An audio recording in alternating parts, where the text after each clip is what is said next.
My next fight is just the starting. My next fight is going to make a statement. It's going to be brutal. It's going to be vicious. It's going to be payback. I'm telling you, there's a lot going on. You know, I'm about to show it. It's definitely going to be. We're going to see a lot of growth and viciousness. About to open the door. Let's go.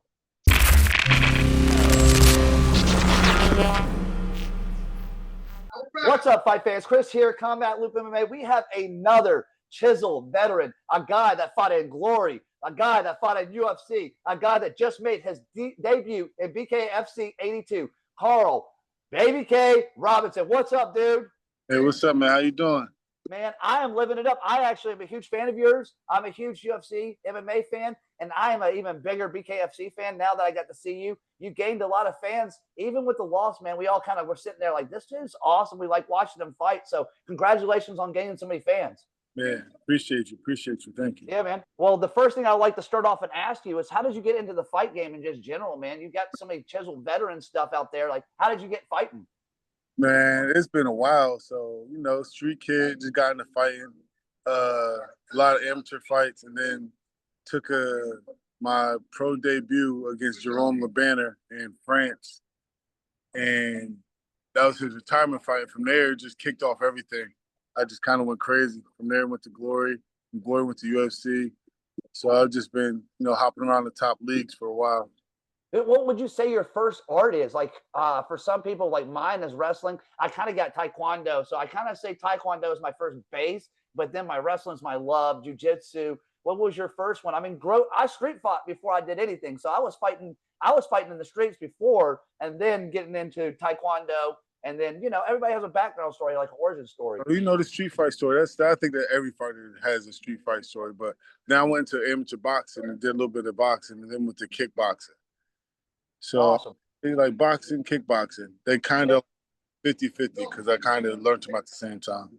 Did you grow up in Jersey? So you grew up in Jersey, right? I'm a Neptune, Jersey. It's a wild spot. I was just out in Newark, man, and I walked from Prudential Center back to my spot. That's crazy.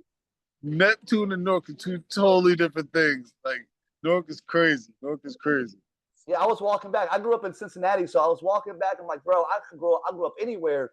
I can walk wherever I want to. I walked like a 30-minute walk from Prudential Center to the bad spot, and everybody's like, what's up, what's up? They could tell I wasn't from there, but I'm like, I don't know if I want to do that again, because I can see at nighttime, it might be a little sketchy out there. Yeah, more than a little sketchy. Nighttime, we get a little crazy, so I wouldn't advise it. I like to fight, so it's like I'm happy to do it, but I don't want to lose my life over anything.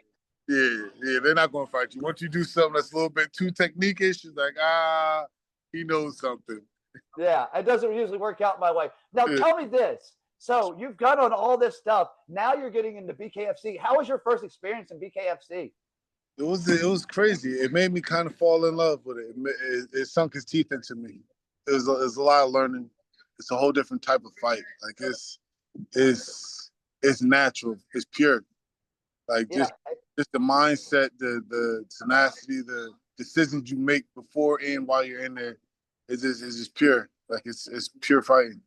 Yeah, it's the purest form of fighting. It's very fast, so you get to see things 9 times out of 10. You're going to have a finish in a fight. Your fight was actually a pretty good war. I saw you early. I'm in the media section, and I saw you get hurt a little early with your ankle, and I'm like, man, he hurt. And I know you're going to take things, and you take things good and the bad. What did you take good and bad out of that, even though you took a loss? I mean, I can tell you one thing, brother. You got a lot of fans. I mean, you have more fans now, I think, than you had before you even had that. And not a lot of people say that with a loss. Yeah.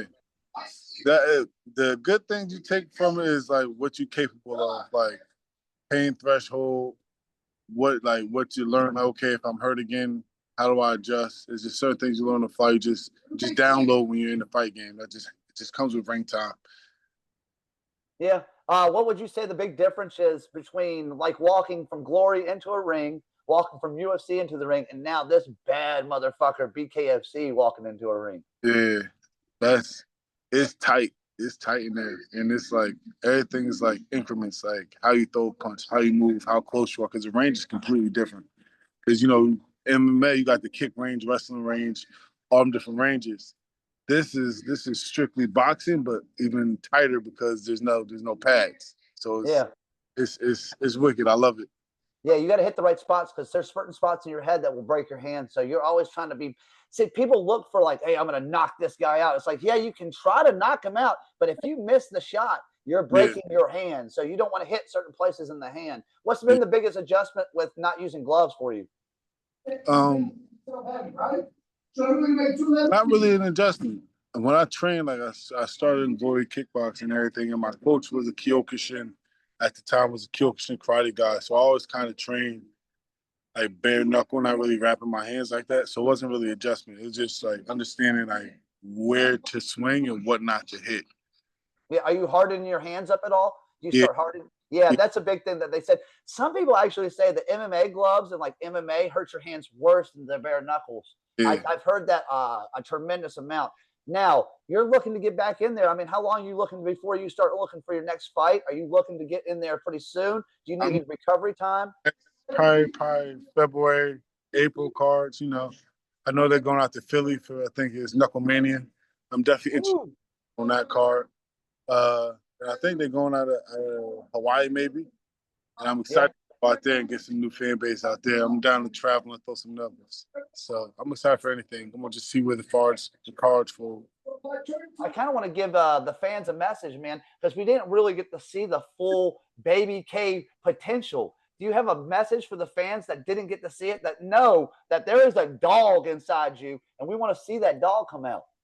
Yeah, be ready. Be ready. That was just a fluke. That's how I'm taking it. Like everything happens for a reason. That was just an eye opener. Be ready. I'm way more tenacious, way smarter, way more vicious than any of these guys in this division. 185 and or 205. So keep your eyes open for next one. I'm gonna make a statement. Yeah, from now moving from the UFC to the BKFC, are you looking for like a fresh new start and kind of working your way to be the champion? Is that what you really your goal in this is, to be the champion, to hold the belt and maybe hold two belts at the same time? My goal is to maybe hold three belts at the same time as possible. Woo! Remember, I started at heavyweight. That's when my first fight was, Jerome Levana. So I'm not scared to go with the big guys. Yeah, that's being a big guy is tough, dude. I mean, you have your body is kind of built for it. You can go up. I saw how tall you are. You're tall, and then that build, you're kind of lanky. Like I'm like, this guy can probably fill out a little bit more. Have you always been a bigger guy? Yeah, always been a bigger guy. I just started down. I just started actually getting more lanky, I guess, because making 185 was hard at one point. I was so big that they started having me run a lot. So it gave me that runner's body, kind of a little bit lanky. Yeah. Well, you've always been known for being kind of cool and calm under pressure. How do you get to be that way? Even like when you got hurt in that last fight, I was like, some people will crumble when they start getting that pressure. Bro, Yeah. you didn't do that at all. You stood in there, you're composed. Is it because you fought for so long that you get to be that composure and fighting for that many years in so many different organizations? Yeah, I think it's just being in there with so many high level guys and training with so many high level guys. And I've been out to Extreme Couture. I've been out to all these places. I've been out to Kansas City with high level guys. I've trained with Corey Anderson. Like training with those type of guys, you learn to be calm in hot positions because that's where you're going to be at a lot of times because it's a back and forth. So being under that type of fire and then fighting like Khalil Roundtree and them high level guys, you start to learn and take notes and just become that.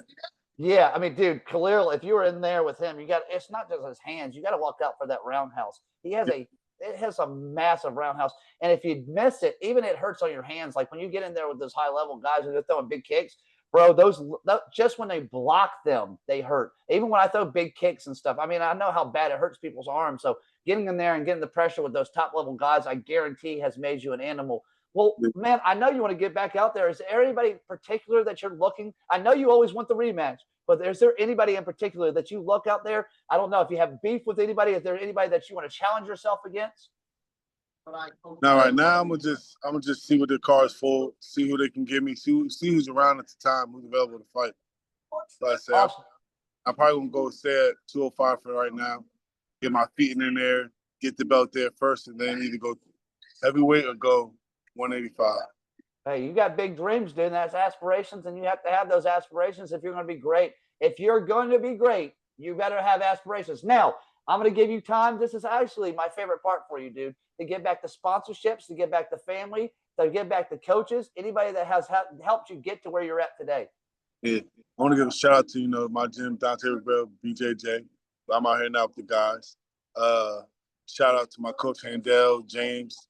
Shout out to the guys, Nick, Yana, Nick.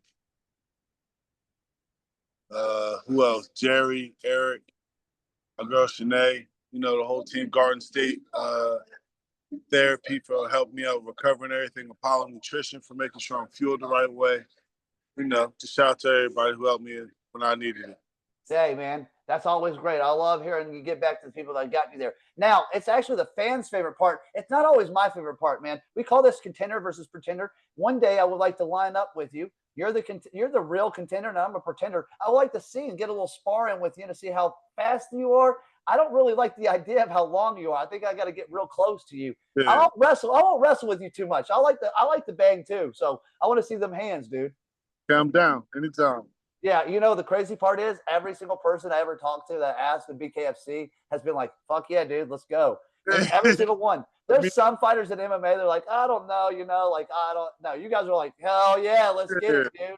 Well, dude, I'll give you one more chance. I want you to be able to talk to the fans and tell the fans, man, my next fight is my best fight. Tell them what's next for us. My next fight is just the starting. My next fight is going to make a statement. It's going to be brutal. It's going to be vicious. It's going to be payback. I tell you, there's a lot going on. You know, I'm about to show it. It's definitely going to be. You're going to see a lot of growth and viciousness. About to open the door. Let's go. Yeah, man. Well, I love you, bro. Have a good one. If you ever need anything, you come down to Florida. You're always here with me, bro. You can have a nice spot. I appreciate you for taking the time too. Brother, appreciate you. Yeah, man. Have a good one. You too.